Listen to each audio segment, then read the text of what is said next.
I was in the church listening circle this morning, sitting just behind the circle of survivors who were sharing their stories.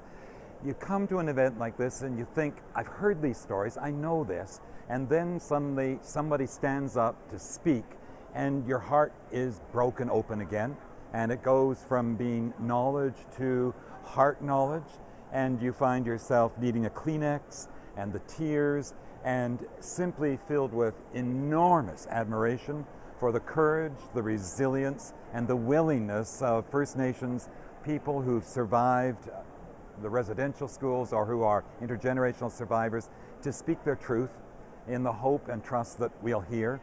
So I hold that day after day, and then I put that together with the statement that we made yesterday at the full panel to the Commission, and think we made commitments, we acknowledged our wrongdoing, and now I need to feel within myself and in our church, how are we going to live it out?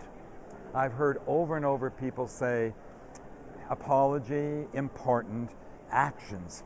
Actions are what I need to see to understand how you're going to move forward and acknowledge that this is your story as well, you're part of it. So what changes of attitude are you going to engage in?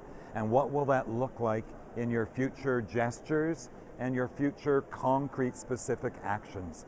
So there are times I feel challenged, other times excited, other times worried, because I know within our society, and that's part of church, well, been there, done that, and recognizing we're needing to be here for the long haul, the long haul.